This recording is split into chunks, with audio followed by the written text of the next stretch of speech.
There's a rumor that the first man in space, Yuri Gagarin, touched the Queen of England's knee.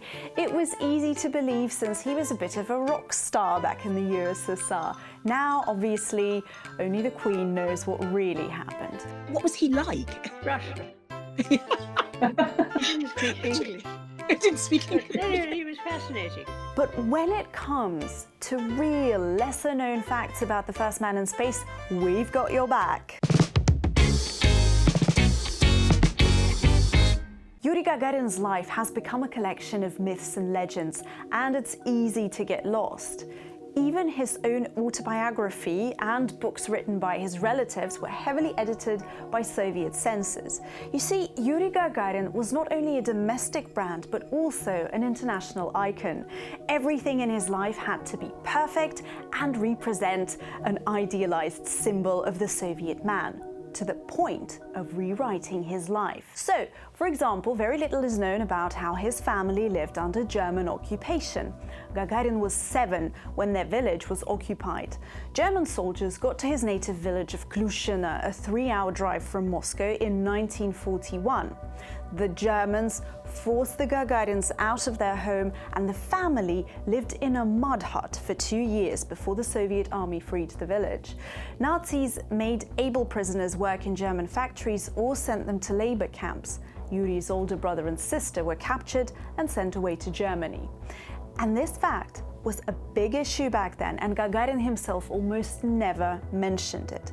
Many captives found no relief upon returning home. The Soviet regime sometimes branded them as traitors, and some were even sent to the Gulag, which marked them for life.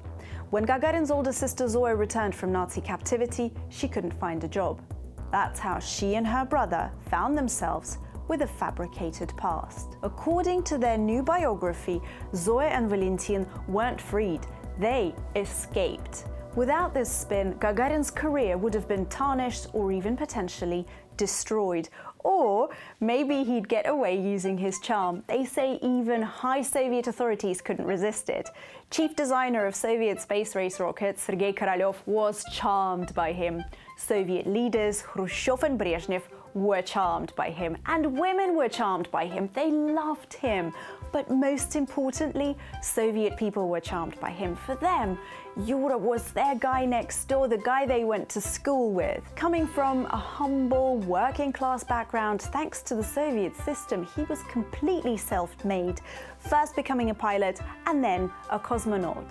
But he stayed true to his low-key image, even attended an awards ceremony with his suspenders undone. He is the embodiment of a Soviet dream come true. Who wouldn't love him? His bullies didn't. In fact, they hated him so much they beat him up. While serving in the army and studying to be a pilot, Yuri was an assistant to the training platoon commander, and he demanded strict observance of the army regulations from everyone. He was called a suck-up for this, and 3 of his service members decided to teach him a lesson. The 3 young men beat him up so badly, Gagarin only regained his consciousness in hospital. The military tribunal sentenced each of the 3 to 2 to 3 years of penalty labor. By the way, this obsession of polishing over reality even affected the flight. Almost everything related to Gagarin's landing was misinformation and was classified information for a very long time.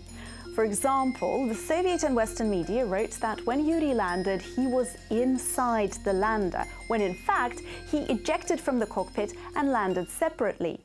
Only 10 years later, rumors started spreading that Gagarin had ejected due to an emergency, and the authorities told the public the whole truth only in the second half of the 1980s, on the eve of the 25th anniversary of Gagarin's flight.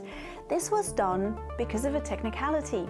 The International Aviation Federation, and mind you, the space one wasn't yet formed, could mark Gagarin's flight as unsuccessful because he wasn't in the cockpit when it landed.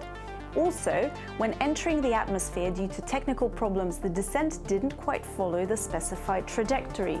The ship with the cosmonaut was expected in the Samara region, and they landed in the Saratov region. However, the media reported the landing as planned.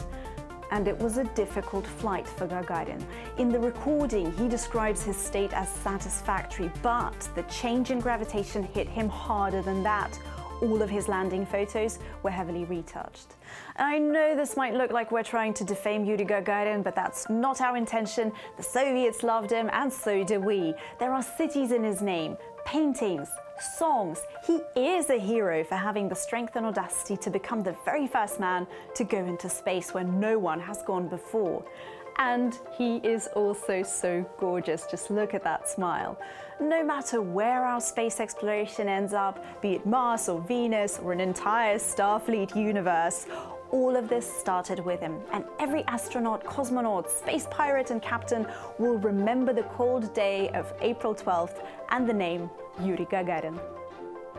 There's a legend that Gagarin always carried spare buttons with him during his world tour. That was because his fans not only tried to touch him and hug him and kiss him, but also to grab something as a keepsake, tearing off button after button from his uniform.